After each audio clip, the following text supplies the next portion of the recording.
We'll now call the Common Council meeting of October 21st, 2025 to order. Roll call, please. Alderwoman Haas. Here. Lorick. Here. Ritz. Here. Alderwoman Marshall is excused. Alderman Gale. Here. Guzekowski. Here. Everybody, please rise for the Pledge of Allegiance. You want to start us? Sure. I pledge allegiance to the flag of the United States of America and to the republic which stands, one nation, under God, indivisible, liberty and justice. Approval of minutes of October 7th, 2025. Give everybody a moment or two to take a look. If there's any questions, errors, omissions, or discussion, please just take the floor.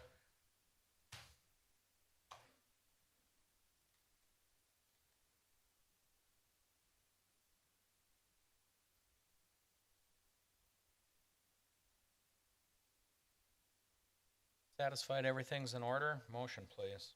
Fritz moves to approve the minutes of October 7th, 2025. A second. Roll call. Alderman Lorick. Aye. Ritz. Aye. Gale. Aye. Guzekowski. Aye. Haas. Aye. Item 4 is a mayoral proclamation for Extra Mile Day, which will be recognized November 1st, 2025. Catherine, would you please read that into the record? Certainly. Extra Mile Day, November 1st, 2025. Whereas Oak Creek is a community which acknowledges that a special vibrancy exists within the entire community when its individual citizens collectively go the extra mile in personal effort, volunteerism, and service. And whereas the Oak Creek is a community which encourages its citizens to maximize their personal contribution to the community by giving of themselves wholeheartedly and with total effort, commitment, and conviction to their individual ambitions, family, friends, and community. And whereas Oak Creek is a community which chooses to shine a light on and celebrate individuals and organizations within its community who go the extra mile in order to make a difference and lift up fellow members of their community. And whereas Oak Creek acknowledges the mission of Extra Mile America to create 550 extra mile cities in America and is proud to support Extra Mile Day on November 1st, 2025. Now therefore be it resolved that I, Daniel J. Bukevich, Mayor of the City of Oak Creek, do hereby proclaim November 1st, 2025 to be Extra Mile Day. I urge each individual in the community to take time on this day to not only go the extra mile in his or her own life, but to also acknowledge all those who are inspirational in their efforts and commitment to make their organizations, families, community, country, or world a better place. Dated this 21st day of October, 2025. Thank you, Catherine. Council members, anything on Extra Mile Day? I'm just going to take a second here. I feel it's completely appropriate for the city of Oak Creek to have this Extra Mile Day. I say this all the time. Part of our success here is not only at City Hall and the council and all the people that work here at Oak Creek, but the volunteerism we have within the community. From our churches to our civic groups to our scouting groups to the kids in high school, we couldn't accomplish what we do as a city without them. If we had to add up all the extra milers we have here between that, we could probably make it to the moon and back with what goes on here in Oak Creek. So special thanks to everybody. Just looking around this council, I can pick out a handful of people that do countless hours, and they don't do it for the thank you or the pat on the back. They do it because it's purely part of their fabric. So thank you to everybody in Oak Creek that does go that extra mile. No action is needed on 4, and we will move on to 5. That is another mayoral proclamation. This is for Crash Responder Safety Week, which will be November 17th to the 21st. Crash Responder Safety Week, November 17th through 21st, 2025. Whereas Crash Responder Safety Week takes place November 17th through 21st, 2025. And whereas this FHWA-sponsored initiative communicates simple steps drivers can make to keep roadway responders and the public safe around traffic incidents. And whereas Wisconsin's emergency responders work tirelessly to save lives and keep the state's roadways safe, responding to nearly 130,000 traffic incidents each year. And whereas emergency responders representing fire, law enforcement, emergency medical services, towing, and transportation services put themselves at risk of being struck and injured in a secondary crash. And whereas each driver has a responsibility to drive safety and take precautions to reduce the risk of secondary crashes, including following the state's Move Over law designed to add a safety zone for workers on the side of roadways. And whereas in 2024, the city of Oak Creek recorded a total of 1,061 crashes, resulting in 263 injuries and 3 fatalities. And whereas the city of Oak Creek joins the state and the Wisconsin Department of Transportation encouraging all Wisconsinites to learn more about high crash safety and recognizing the hard work of the state's emergency responders. And now therefore be it resolved that I, Daniel J. Bakavich, Mayor of the City of Oak Creek, do hereby proclaim November 17th through 21st, 2025 as Crash Responder Safety Week in Oak Creek, dated this 21st day of October, 2025. Thank you, Catherine. Once again, council, anything on crash responders? No? Again, just a reminder, not only the week of the 17th through the 25th, but be careful out there when first responders are out there doing their jobs, helping people that are in desperate need of their help at the time. It's only going to take you a few seconds, if even that, to make sure you're doing a safe thing, getting around them and letting them perform their jobs. Guarantee it won't make a difference in you being late or early for anything if you just take that little extra step, and it'll make a big difference in their lives and the people they're responding to. So please be aware of the road, particularly now with all the infrastructure improvements going on throughout Milwaukee County and the state. It's everywhere, so just a great reminder. Once again, mayoral proclamation, no action is needed. So we will move on to item 6. This is consideration of a request for a conditional use permit amendment for Kunis Buick GMC of Oak Creek. And this is an existing business at 7020 South 27th Street and also 2420 West Rawson Avenue. Christie. Oh, I'm sorry. Please read that into record. Certainly. Jump the gun. Public hearing number 1 is to consider a request for a conditional use permit amendment for Kunis Buick GMC of Oak Creek, an existing business located at 7020 South 27th Street and 2420 West Rawson Ave. Applicant is Dax Connolly, Kunis Auto and RV Group, and Craig Hoffman, Pinnacle Engineering Group. Property owner is Kunis Oak Creek Property LLC. There follows the legal description, and date of notice is September 24th, 2025. Thank you, Catherine. Now, Christie. Thank you, Mr. Mayor, members of the Common Council. Chrissy Lane, Community Development Director. The public hearing before you this evening is to amend conditions and restrictions affiliated with the conditional use permit.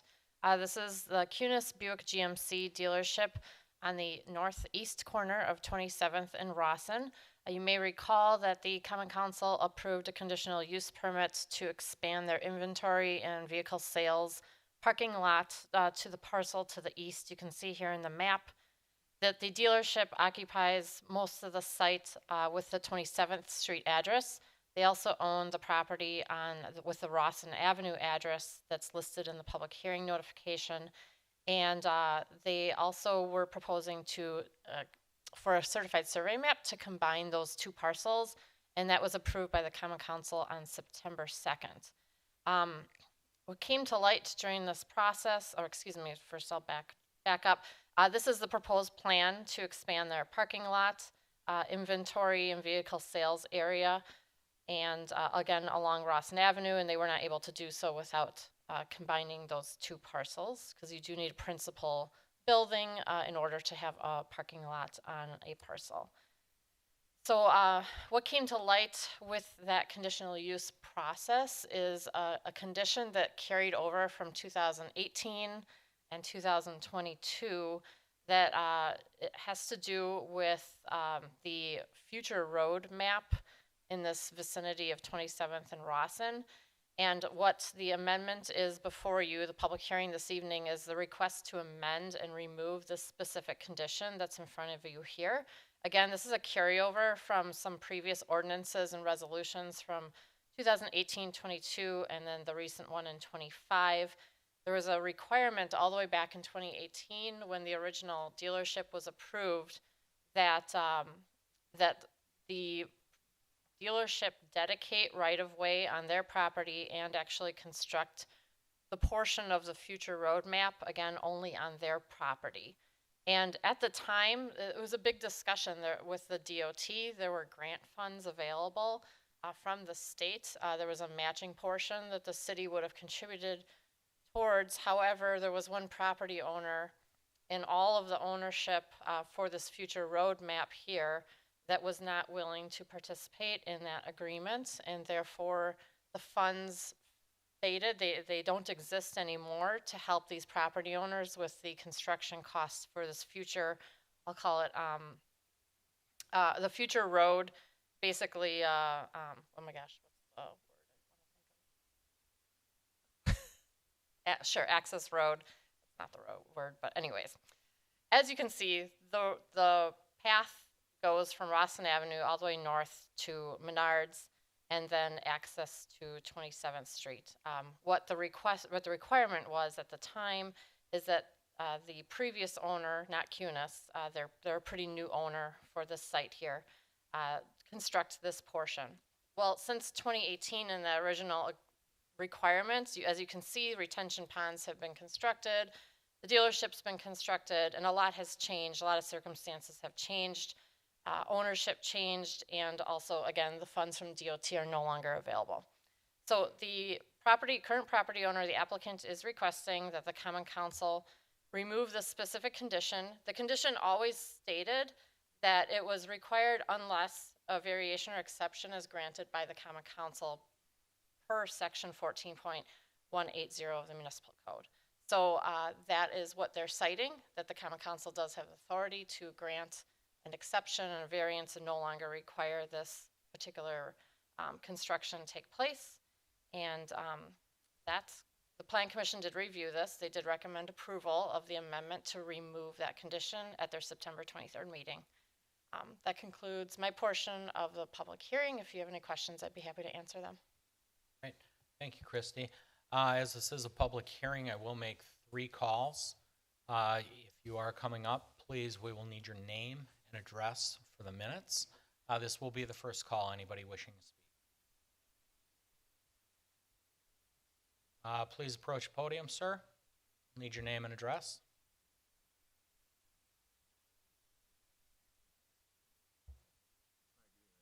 How's it going? My name is Attorney Emile Ovia Gale, and I'm here on behalf of, my address, 826 North Plankinton Avenue, Milwaukee, Wisconsin. It's my law firm's address. I'm here on behalf of the property owner of 6988 South 27th Street, one of the adjoining properties to the one currently that's the current subject of the hearing. My client's also here, the owner of the property, Mr. Rakesh Rehan. I believe in prior hearings, my partner was here, and I believe in prior hearings, my client's architect has spoken about different action items that the council has taken as it relates to this property, from combining the lots and to this condition. And I think the history, or at least, I want to say my client understands that cities and businesses need to do certain things, and obviously wants what's best for the city of Oak Creek. I think the particular gripe we have with the removal of this condition is in part historical and also in part the realities of what will unfold. After my client purchased the lot, I believe it's the Northwest property adjoining this, the subject property here, there were several attempts by my client to develop this. I think my client purchased the property back in 2022 to develop the 27th Street portion of his property into a commercial building.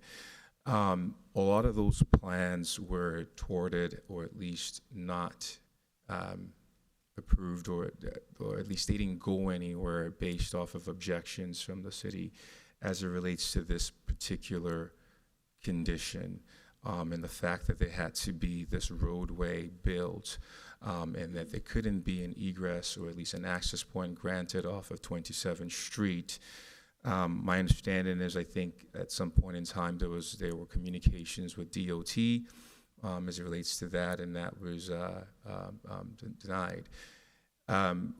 One of the considerations, at least for my client, when he purchased this property, was the feasibility of this particular roadway, which up until, as of today, still appears on the official plat, because that would mean for a commercial property the only access point will be through the roadway as depicted on the map that you have in front of you. And so at the heart of it, when the initial application for the conditional use permit was put forth before this body, were concerns that it violated conditions of the prior conditions that had been agreed to. I believe after some communications with my office, we tried to trace or at least find this memorandum of understanding. I believe it is now the position, I think, of the city attorney that the memorandum of understanding that was referenced in the official plat never existed. You can sort of understand why that causes some issues when you have a condition that's spelled out in a memorandum of understanding that's referenced. And I know this is a little dated, and I think I'm not pointing fingers. I don't think this is something anyone deliberately did, but you could understand the gripe. Members of the public, and especially adjoining landowners, would have when they're told, "Oops, it doesn't really exist," and so far so good. There hasn't been any attempts, I think, by the stakeholders to accommodate the fact that if this happens, effectively, for all intents and purposes, access to my client's properties, at least for the future use of what he would like to do on there, they become landlocked. And so we do believe that, and I think this is an attempt to remove that condition, because we do believe that, as currently stated on here, what's being proposed can't move forward until the condition is granted. And I think, I want to applaud everyone, because I do know how difficult it is, especially in this time, to take out your time to serve the city, and I appreciate that.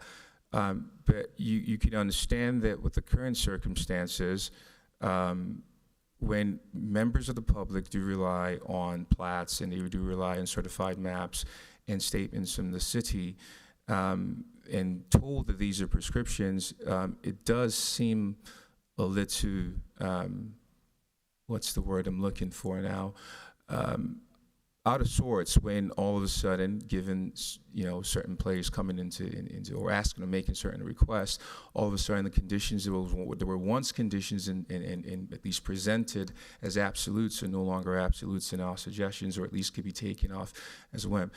And I do understand. I do believe that initially the first meeting, or the first decision to actually combine the lots, that was done via a closed meeting session. But I think at this point in time, my client objects on this because of the impact it's going to have. We don't think there have been any material changes in circumstances, at least not anything recent. And to the extent that those changes in circumstances occurred, they definitely existed at all times when my client had requested some reprieve, or at least some assistance from the city to develop their own properties. And at the very least, if this is going to go forward, we're asking for an audience from the powers that be and from stakeholders on how to ensure that my client has the same opportunities, or at least can make his lot financially viable, because for all intents and purposes, that negates the value of my client's property.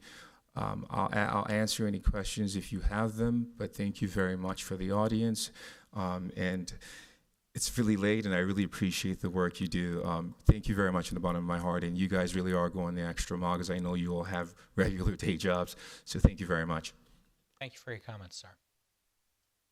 This will be the second call. Anybody wishing to speak? Third and final call. Okay, I will now close the public hearing, and we will go on to item 7, which is consideration of the resolution approving the conditional use permit amendment for Kunis Buick GMC of Oak Creek at the existing business located at 720 South 27th and 2420 West Rawson Avenue. I'll open it up to the council for discussion questions. Anybody? Greg? I guess I can comment on what we went over in Plan Commission. This was obviously sent through Plan Commission. There was discussion of, number one, there now being a stormwater retention pond in the direct path of where this mapped road is. I did bring up concern, as the attorney stated, about landlocking this parcel. There is currently a driveway on it, but that is only allowed to stay for residential, if I'm correct, being that it's zoned residential currently. That is up to the Wisconsin Department of Transportation jurisdiction. That is our understanding, correct? And then in the discussion, the owner of the car dealership did mention that they were open to and potentially having discussions on a cross-property easement utilizing the existing commercial driveway at the dealership and connecting to that property to the north. So with that discussion in mind, I do believe it was unanimous at Plan Commission. It was unanimous. Alicia, anything? Jim? Dan?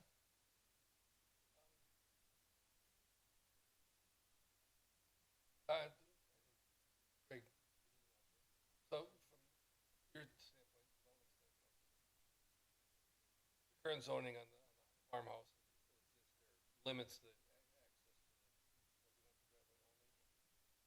access to given its proximity to an intersection. Yeah, it's being utilized as a residential, so it's a residential driveway in the eyes of the Wisconsin Department of Transportation. So they're, I know they land usage there about traffic. In your opinion, though, if that's the lot is developed. Potentially, however, they also acknowledge the challenge of this road, this frontage road, that's the word I was looking for before, of ever happening due to you have 7 different property owners that would need to cooperate and agree to construct a portion of the road on their own property, given the fact that the state funds are no longer available. Yeah, and there's significant other issues. Right. Heavily. Yep. Environmental issues as well, yes. Yeah, that's all I need. Chris? No, Gregory Gap from Plan Commission. I do think Christie did a really good presentation on it. It was really a missed opportunity. Unfortunately, homeowners couldn't come to agreement on it back in the day. Greg summed it up pretty well. Again, Christie kind of summed it up as well. It is a DOT issue. Always petition or what have you, or work out the cross easement as well, that Greg mentioned. So, unfortunate thing. So, with that, is there any further discussion? Yes, Greg? one more comment from Yeah. Plan Commission. Because obviously there's concern.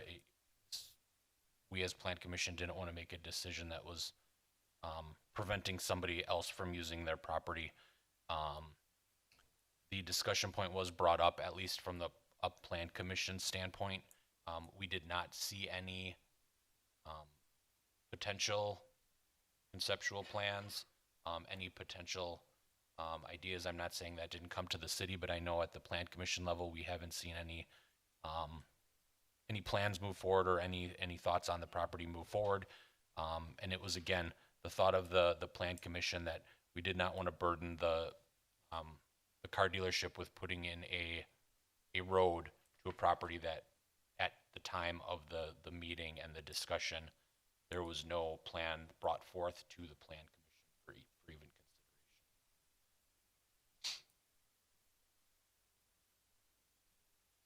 Yeah, and although a challenging lot, there's also potential access to the east as well in the cul-de-sac. But it's not ideal by any means. So, In cooperation with the yeah, you don't know, what could happen. The property to the north, it looks like it would be a continuation of the street from Franklin. I don't know what that street name is, but the one between the Correct. GFS and the strip mall by Yeah, Lowe's. going to Lowe's. Correct. Okay, any further discussion? Okay, I'll ask for a motion, one way or the other.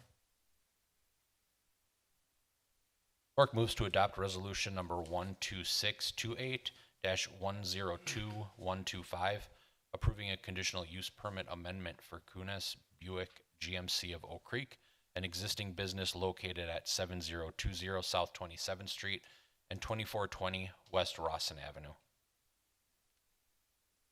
Yeah, well, second. Roll call? Alderman Ritz.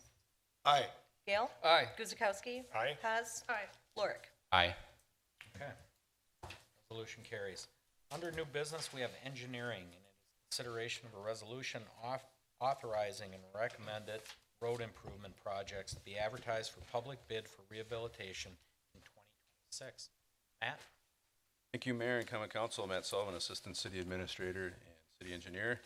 Before you is the adoption of that resolution to recommend or authorize the recommended road improvements to be advertised and bid.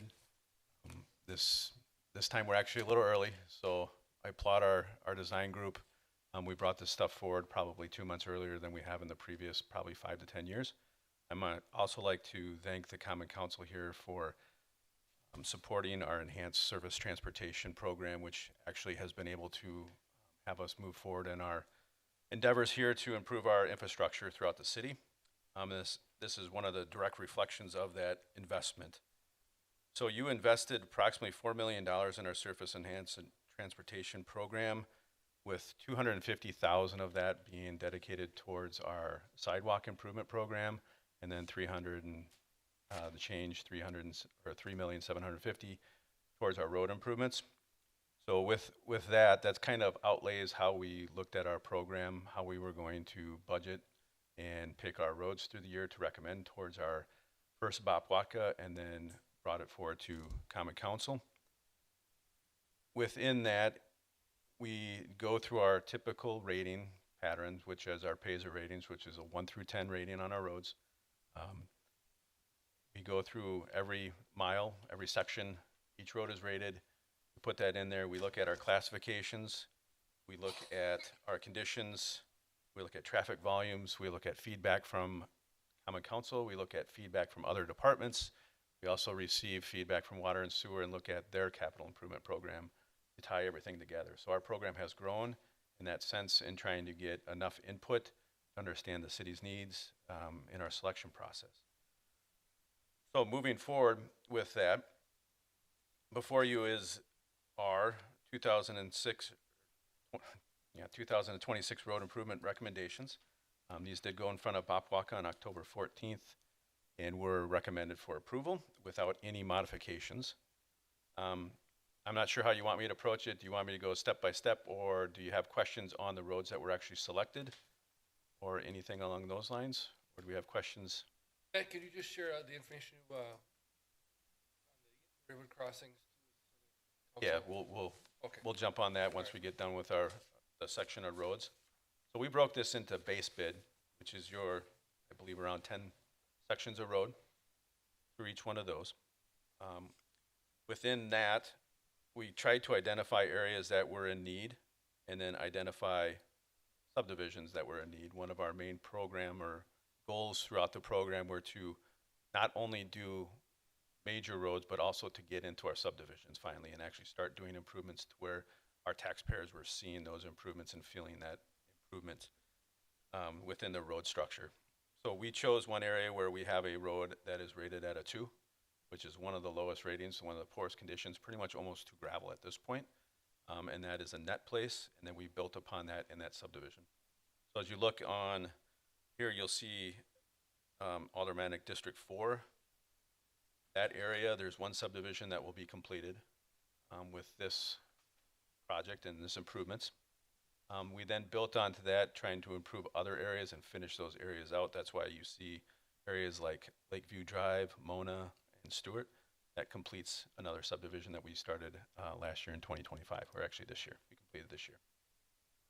Then we moved on to some of our major roads, some of our larger arterials, which would be Shepherd Avenue. If you remember, that road section was actually, water main was done this last year. It's been up for kind of consideration anyway, so we waited till they were completed. We're actually going to go through and mill and overlay that section of road to get it up to an 8 or 9, I would say. And then beyond that, we looked at other areas that needed improvements. We decided to go with Pewitz Centennial and another section of Shepherd Avenue. So if you look at Shepherd Avenue, Pewitz, and Centennial, those are actually within our parade route for 4th of July. That was one of our major considerations too, is we want to present a good look for the people of Oak Creek during celebrations and that. We felt this is, at the time, we're on 4s and 5s, this would be a perfect time to do that. Shepherd Avenue and Centennial will probably be completed prior to 4th of July. And then Pewitz Road would be after. And that is simply because the amount of work that has to be done on Pewitz Road in conjunction with other government agencies, that would be the Franklin School District, Oak Creek Franklin School District.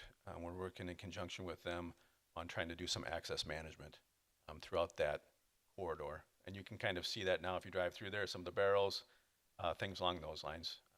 We worked with them to, those are trial runs to see how it works. It's actually functioning very well. We've received no complaints, only compliments at this point on those extra improvements and trials that we're doing.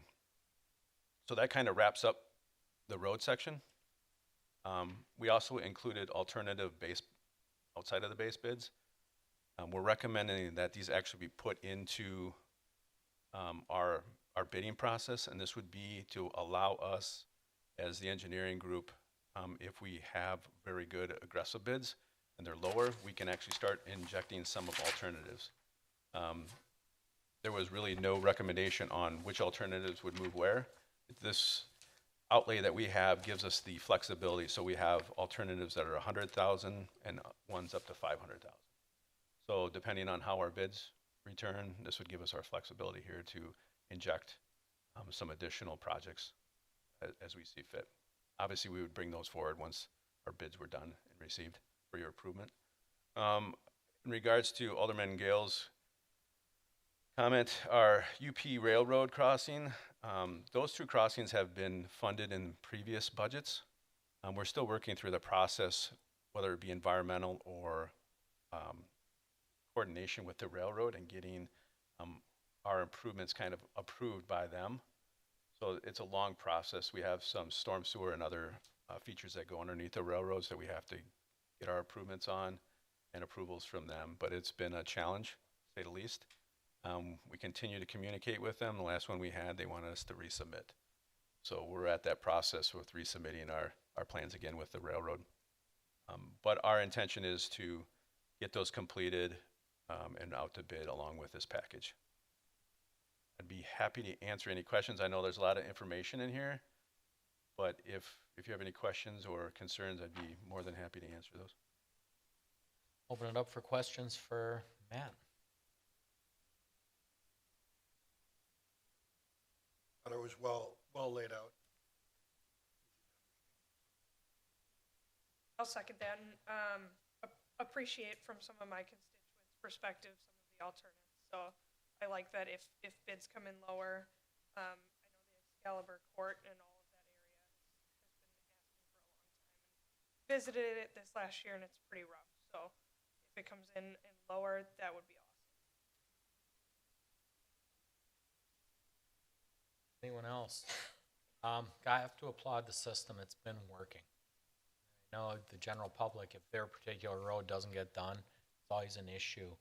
But I really, whenever I explain this to a constituent or another community that we talk to, whether it's South Shore, they're always very surprised at the work we put in engineering-wise and keeping up on this.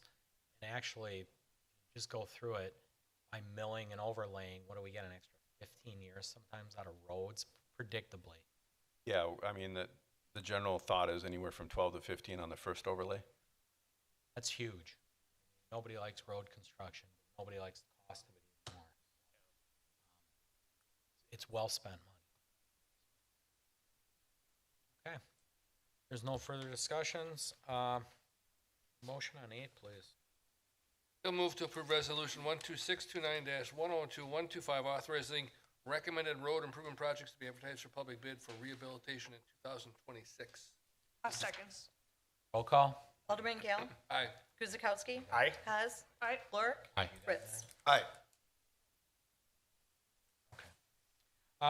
Item 9 is consideration of an ordinance to repeal and recreate section 3.50 sub H sub 1E and 3.50 sub H sub 1F, and to create sections 3.50 H sub 1 sub G and 3.5 H 1 H of the municipal code relating to the stormwater customer classification, stormwater user charge. Matt, Melissa, who wants this That'd one? be mine. Thank you, Mayor. Matt Sullivan, Assistant City Administrator and City Engineer.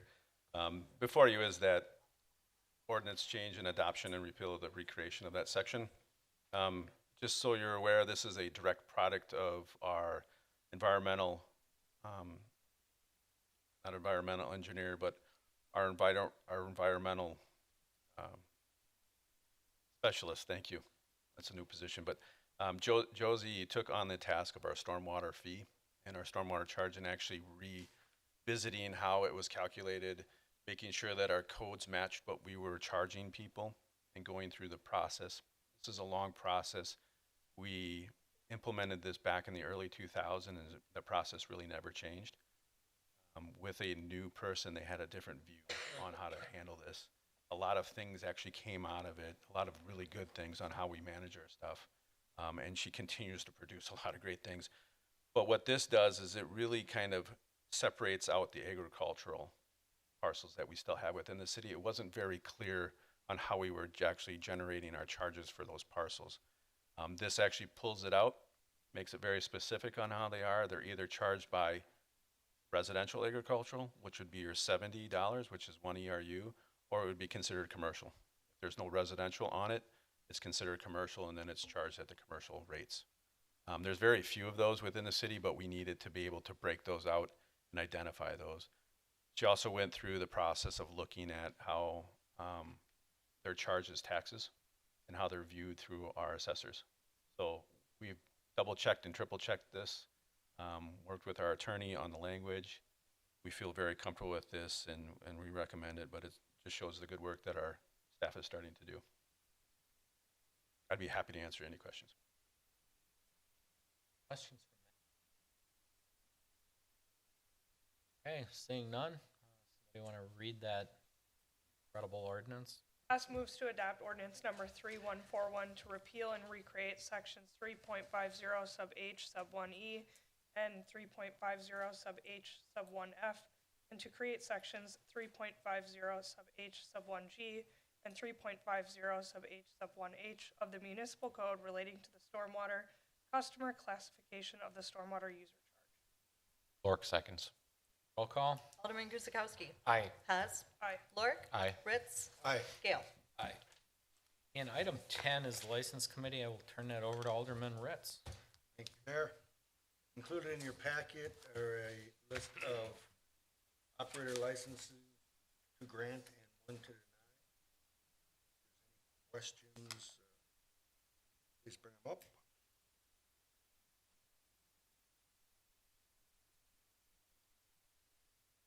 Hearing none, Fritz will move to approve the various license requests as listed on the 10/21/25 License Committee Report. Nope. Seconds. Roll call. Alderwoman Haas. Aye. Lorik. Aye. Ritz. Aye. Gale. Aye. Guzekowski. Aye. And item 11 is our vendor summary report for October 15th, 2025, is in the amount of $1,309,943.98. Please take a look at your packet, and if there's any questions, please take the floor.